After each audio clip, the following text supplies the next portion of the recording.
Keswick, Ontario. It's the Vinyl Cafe with Stuart McLean.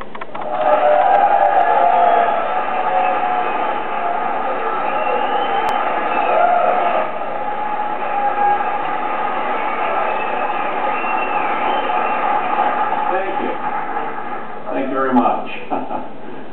So I went ice fishing. I went way out onto the frozen lake. So far out they have to drive me out there in a little ATV. Little frozen me bouncing and bucking and asking the same question every frozen, frightened tourist asks as they head out onto the hard water, which is what they call the lake when it freezes around here. So I asked, trying to affect a certain nonchalance, all the while knowing in my sinking, frozen heart that I was asking much too late in the day in any case. So I asked, throwing caution to the wind, "How do you know it's safe?" "Oh," said Rick, my guide, and the owner of the cluster of little fishing huts that we were heading for. "Oh," said Rick, shouting so I could hear him over the engine, "ice is never safe." Ice is always changing, growing or shrinking, and you have to know the places to avoid. "Of course," I said, with an offhanded shake of my head as if that was obvious, as if I wasn't just another anxious tourist, as if I knew all the shoals and currents and shallow spots where the water runs fast and the ice is thin. "Of course," I lied. I went out onto the hard water, and I sat in a little wooden hut in the middle of a village of little huts, little wooden huts that look like outhouses, and can blow across the frozen lake like chess pieces if the wind becomes big, like it did a few weeks ago, but are cozy inside with stoves and fry pans hanging on the walls, and 1, 2, 3, 4, 5, 6 holes cut through the ice at your feet. And you sit on a bench for hours staring down the hole at your feet, as if you were fishing in a sewer. Except the water in the 6 holes is the most impossibly creamy green, like the chalky emerald water you see in pictures of glacier-fed mountain lakes. I went ice fishing, and I have a few words that I'd like to say about ice. There are not, after all, many places in this wintry world that can lay claim to the world of ice with the authority of the little towns and villages of Georgina Township. There was a train line that ran from Toronto and didn't stop until it hit the pier at Jackson's Point. Blocks of Lake Simcoe ice were loaded up and shipped as far away as Chicago and New York for use in the ice boxes of America.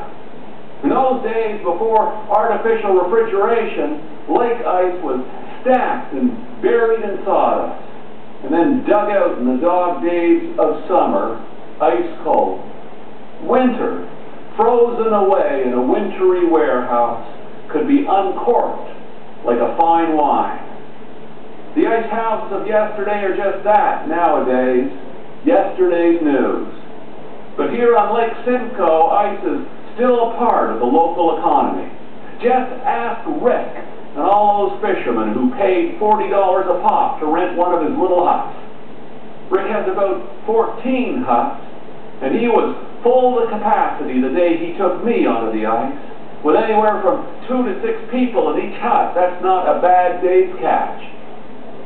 Anyway, I said I went fishing, but that's not exactly true. I went out there on the hard water, and I walked around from hut to hut like some pathetic northern priest knocking on doors, inviting myself in. My best moment was when I knocked on the door of a little hut that had been rented by a district court magistrate from the great state of Michigan. The magistrate, it turned out, is a huge fan of Canada and of all things Canadian. He visits here often, and on this visit has brought his pal the doctor with him. The magistrate is such a Canada-phile, he's actually filled out the online citizenship test. and that his doctor pal's delight when he identified himself as a lawyer was declared an undesirable alien. That's to your country's credit, said the doctor, drolling. Anyway, the magistrate is a huge fan of Canada, and it turns out, of this radio show. Now, I wouldn't make this up.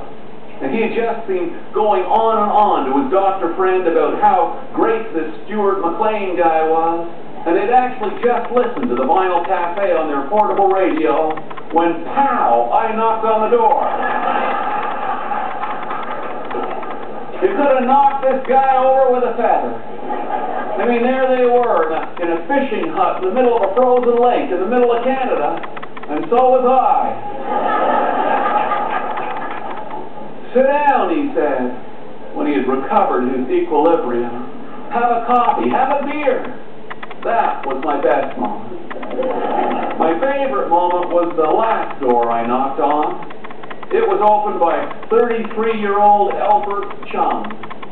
His father, Cam Chung, was sitting opposite him, well, snoozing opposite him, actually. Cam was lying on his back, his boots off and his head resting on a soft canvas duffel bag. No one else was catching as much fish as the Chums that day. Albert smiled when I asked them about their luck. We aren't doing anything special, laughed Albert. We're just using minnows on single hooks like everyone else. And then he said that the beautiful green and yellow flecked perch that were piled like frozen kindling by the door were really just a perk. If we really wanted fish, said Albert, we could have gone to the market and got them cheaper. And we wouldn't have had to wake up so early, added Cam, who was struggling to sit up. If it's not about the fish, I asked, what is it about? To spend time together, said Albert. It was hot in there, the hiss from the little propane stove and our closeness on the bench reminded me of sitting in a sauna. It's about the serenity, said Albert. Being out on this big plate of ice does something to the human heart. His father was nodding. It's the contrast, he said, this warm hut, the horizon of nothingness, and the silence. I am disturbing your silence, I said. A little, he said, with alarming honesty. But it's okay. And so I left them, sitting in their silence in their quiet little hut, with their fish and their heater and their soft understanding of the human heart and how it beats, even in the middle of a Canadian winter, amidst all the hard ice.